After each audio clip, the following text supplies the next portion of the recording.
নমস্কার, দেখছেন কলকাতা টিভির সঙ্গে রয়েছে আমি তসমিনা। শুরু করছি জেলা সারাদিন। আর জেলা সারাদিনের যে খবরে অবশ্যই আমরা নজর রাখবো, প্রাণ প্রতিষ্ঠার আগে দিনভর যজ্ঞ দীঘার জগন্নাথ মন্দিরে। অক্ষয় তৃতীয়াতে জগন্নাথের প্রাণ প্রতিষ্ঠা ও মন্দিরের উদ্বোধন। দীঘা থেকে সরাসরি রয়েছে আমাদের প্রতিনিধি দুর্গাদাস বন্দ্যোপাধ্যায়। দুর্গাদাস, এই মুহূর্তে জগন্নাথ মন্দির উদ্বোধনের আগে আমরা জানি যে আগামী কালই উদ্বোধন রয়েছে, তার আগে এই মুহূর্তে কি চিত্র ধরা পড়ছে?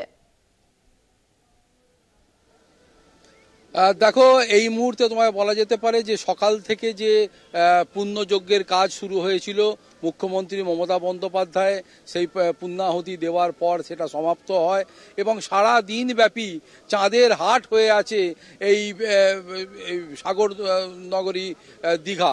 এবং আমার সঙ্গে এই মুহূর্তে রয়েছে সোহম, সেও কিন্তু এই নতুন যে কলরবে সেজে উঠেছে জগন্নাথ বলরামের মন্দির, তার টানেই মুখ্যমন্ত্রীর টানে চলে এসছে। কি বলবে, এত বড় একটা উল্লেখযোগ্য ঘটনা, এটা কি মাইলস্টোন, এটা কি ইতিহাস? অবশ্যই আজকে ইতিহাস আরও একবার স্থাপিত হলো আমাদের বাংলার মাননীয় মুখ্যমন্ত্রী মমতা বন্দ্যোপাধ্যায়ের উদ্যোগে। এবং এই ইতিহাসের এই সময় আমরা যে প্রত্যেকে এখানে সমবেত হতে পেরেছি, আমার মনে হয় যে কজন আজকে এখানে উপস্থিত হয়েছেন তাদের প্রত্যেকের জীবনে এটা একটা বড় প্রাপ্তি। স্বয়ং প্রভু জগন্নাথ দেব, তার আবির্ভাব ঘটেছে, আগামীকাল তার সেই মন্দিরের দ্বার উদ্ঘাটন হবে।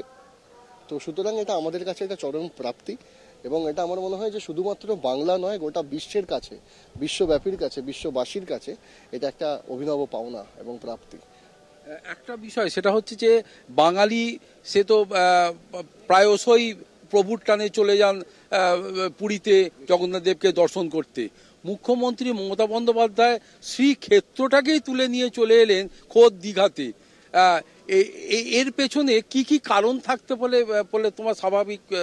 দেখো, কারণ বলে তো কিছু নেই, সেটা মাননীয় মুখ্যমন্ত্রী উনি প্রত্যেকটা মুহূর্তেই কিন্তু নতুন নতুন কিছু ভেবে চলেন যে কিভাবে বাংলার মানুষ বাংলা গর্বিত হবে। তো সুতরাং আমার মনে হয় যে এটা তারই আরও একটা এক্সাম্পল হলো।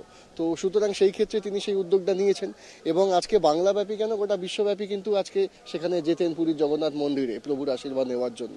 তো সেই ক্ষেত্রে আজকে আমার মনে হয় যে দীঘা বরাবরই গোটা বিশ্বের কাছে, ভারতবর্ষের কাছে একটা পর্যটন কেন্দ্র, কিন্তু তাঁর উদ্যোগে আজকে সেটা তীর্থক্ষেত্রে তা পরিণত হলো সেটা।